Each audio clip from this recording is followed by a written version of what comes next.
رمضان میں ایک تبدیلی آتی ہے اینڈ اٹس نیچرل. آپ کا نمازوں کی طرف فوکس ہو جاتا ہے اور آپ پہلے سے زیادہ ٹائم پہ نماز ادا کرتی ہیں اور 5 وقت کی نماز ادا کرتی ہیں اور آپ کا کچھ ایکسٹرا عمل کرنے کو بھی دل کرتا ہے. رمضان میں بہت برکت ہوتی ہے. رمضان میں جب شیاطین قید ہو جاتے ہیں تو ہمارے لیے عمل کرنا آسان ہو جاتا ہے. تو کئی دفعہ آپ کو ایسے جملے سننے کو ملتے ہوں گے، بڑی نیک ہو گئی ہو، بدل گئی ہو، ایسے بہت سے جملے سننے کو ملتے ہوں گے. تو آپ نے ان جملوں کی طرف دھیان نہیں دینا.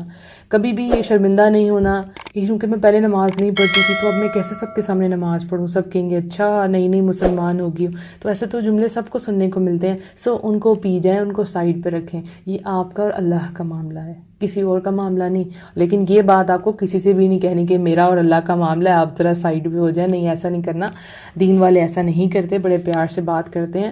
تو جو رمضان کا مہینہ، اس میں ایک چینجنگ آئے گی اور وہ کبھی کبھی آپ کو خود سمجھ نہیں آ رہا ہوگا کہ میں کیا چاہ رہی ہوں، کہ میں واقعی دین کی طرف جا رہی ہوں. ہو سکتا ہے بہت سی لڑکیاں سوچ رہی ہیں رمضان میں کہ بس آج کے بعد میں نے پردے کے بغیر گھر سے باہر نہیں نکلنا، آج کے بعد میں نے آئی بروز نہیں بنوانی.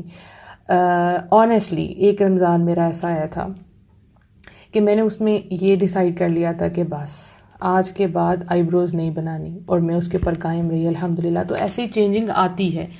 تو رمضان جو پہلے بھی تھا یہ میرے لیے بہت زیادہ امپورٹنٹ رہتا تھا.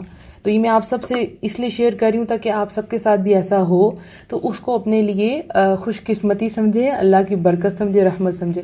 تو میں باقی دنوں میں عبادت جب نہیں کیا کرتی تھی، یعنی جب میں جہالت میں تھی، جب دین کی طرف نہیں آئی تھی، لیکن رمضان میں ایک ہوتا تھا، ایک اندر سے ایک چیز تھی جو اٹھاتی تھی، جو گاتی تھی، موٹیویٹ کرتی تھی کہ تمہیں کچھ کرنا ہے، تمہیں پڑھنا ہے، تمہیں دعائیں مانگنی ہے اللہ سبحانہ تعالیٰ سے.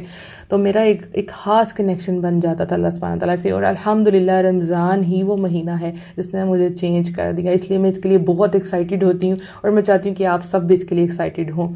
سو آپ کے اندر جو تبدیلی آ رہی ہے اس کو ایکسیپٹ کریں، اور جو بھی آپ پرومسز کرتے ہیں اللہ سبحانہ تعالیٰ سے اس کے اوپر قائم رکھیں. اللہ سبحانہ تعالیٰ سے خوب دعائیں مانگیں. جو کام آپ سے نہیں ہو رہا، آپ کو لگتا ہے کہ مجھے کرنا چاہیے پر یہ میں کیسے کروں، میرے خاندان میں تو کوئی بھی نہیں کرتا، میں کیسے کر سکتی ہوں، میں دوپٹہ لوں، میں تو نہیں کر سکتی. تو اس کے لیے مدد اللہ سبحانہ تعالیٰ سے مانگے. اللہ سبحانہ تعالیٰ آپ کی بہت مدد کریں گے انشاءاللہ.